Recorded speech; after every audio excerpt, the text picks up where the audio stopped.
Welcome everyone to today's Explainer. We're diving right into a modern money mastery lesson that takes all that stress and confusion completely out of personal finance. So whether you're studying for an AP Business and Personal Finance exam, or you honestly just want to make smarter decisions with your hard-earned cash, you're in exactly the right place. I'm here to guide you through the financial maze. And I'm here too, totally ready to learn. I've always found finance just a bit intimidating, to be honest. There's just so much jargon thrown around. That's completely normal, and it's exactly why we're breaking it down today. So let's jump right in. All right, imagine this scenario for a second. You borrow $1,000 to buy something you really, really want, but eventually you end up paying back $1,500. Wait, what? $1,000 turns into $1,500? That sounds impossible. Or, at least like a terrible scam. See, it's actually not a scam at all. In fact, this exact situation happens to millions of people every single day.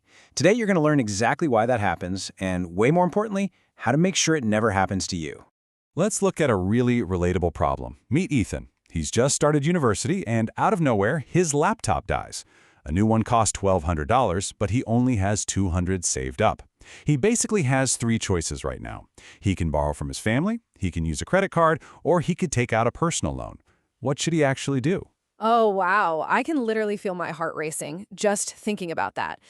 How is someone supposed to navigate a sudden $1,000 shortfall without completely panicking? Right. Most people face decisions exactly like this at some point in their lives. And if you don't understand how borrowing works, you tend to react emotionally rather than logically. To help Ethan and honestly ourselves, here is our quick roadmap for today. We're going to cover core definitions, the difference between good and bad debt, understanding interest, we'll do a quick quiz, and finish with some smart borrowing steps. Let's do this. Section 1, Core Definitions. Grasping this foundational vocabulary is totally the key to unlocking everything else. First up is borrowing. This simply means receiving money right now with the promise to repay it later on. But here's the catch. Usually you repay the original amount borrowed, which we call the principal, plus an additional amount called interest. So, for example, if you borrow $500, you might actually have to repay $540. Okay, so that extra $40 is just the cost of getting the money right this second? You got it. It's literally the price tag attached to borrowing.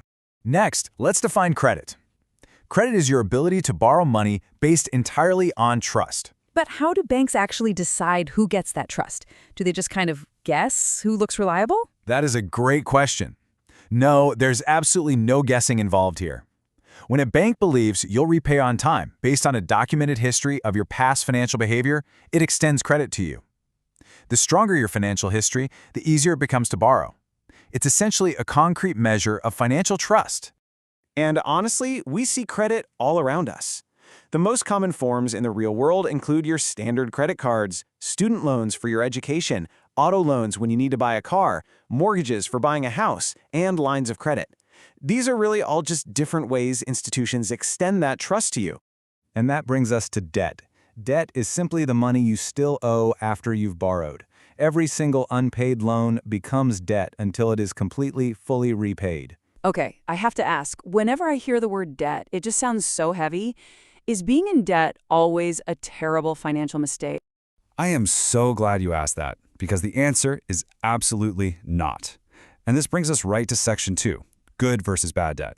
Because trust me, not all debt is created equal. Notice the stark contrast here. Good debt actually helps increase your future income or your long-term value. Think of education loans, business loans, or a home mortgage. These are things that help you build wealth over time. Bad debt, on the other hand, pays for things that quickly lose their value. Think buying expensive clothes on credit, financing vacations, or buying the absolute latest gadgets using high-interest credit cards. Oh, I see. So with bad debt, the purchase basically disappears or gets old long before you even finish paying off the loan for it. You hit the nail right on the head.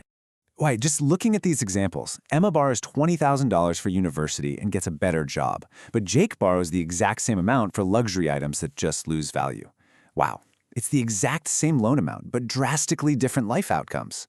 Precisely. See, the debt itself isn't the villain here. It's what you use it for that dictates your future. Let's transition into Section 3, understanding interest, the true price of borrowing. This is the engine of the whole borrowing process, and frankly, it's where the banks make their money. Remember our earlier definition. Interest is the actual price you pay for borrowing that money. So if you borrow $1,000 at a 10% interest rate, your total repayment is $1,100.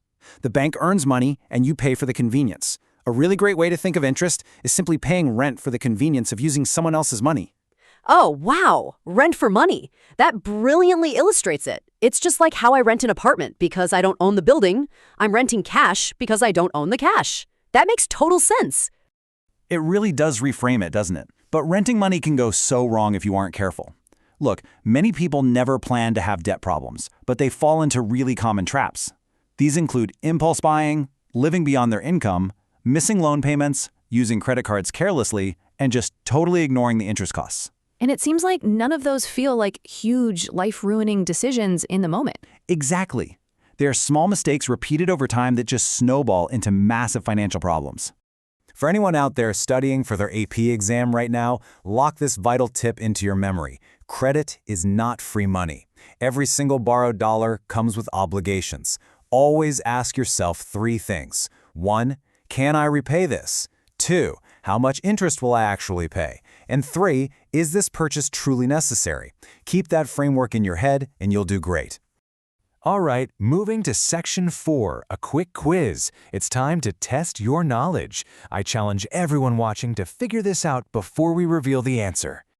Here is the question. Which of the following is most likely an example of good debt? Is it A, buying designer shoes using a credit card, B, taking a student loan to earn a degree, C, financing an expensive vacation, or D, borrowing money for luxury jewelry? Take a quick second to think about it. Oh, I definitely know this one. It has to be B, taking a student loan to earn a degree, because the degree actually helps you earn more money in the future, unlike the shoes or the vacation which just lose value or, end. You are absolutely correct. It is B. Fantastic job applying that concept of good versus bad debt. And finally, Section 5, Smart Borrowing Steps. Now that we really understand the theory, let's move into actionable takeaways you can use in your real life immediately. Here are your 3 smart borrowing steps. Step 1, borrow only when absolutely necessary. Always ask yourself, do I really need this? Step 2, understand the total repayment amount. Never just focus on the monthly payment. You have to know the full cost with the interest included. And step 3, have a repayment plan before you even borrow a dime. Know exactly how much you'll pay, when you'll pay, and how you'll pay. So basically, borrow with a concrete plan, not just with the blind hope that you'll magically find the money later. Exactly. That is the absolutely crucial takeaway here. Plan. Don't just hope. All right, let's do a rapid-fire summary to really lock all this in. Borrowing means receiving money now and repaying later. Credit is your ability to borrow based entirely on trust. Debt is the money you still owe. Interest is the cost of borrowing, literally the rent on the money. Good debt can build your future, and bad debt can limit it. Because at the end of the day, money isn't just about earning, it's about making wise decisions. Always remember this. Borrowing can become a highly powerful financial tool or a devastating financial trap. The only difference is knowledge. And today, you've taken a massive step toward becoming financially confident. That is so empowering. But hey, before we wrap up this explainer, we really want to hear from you. Would you rather save first or borrow when making a large purchase? And why? Let us know what you think and go out there and apply everything you've just learned.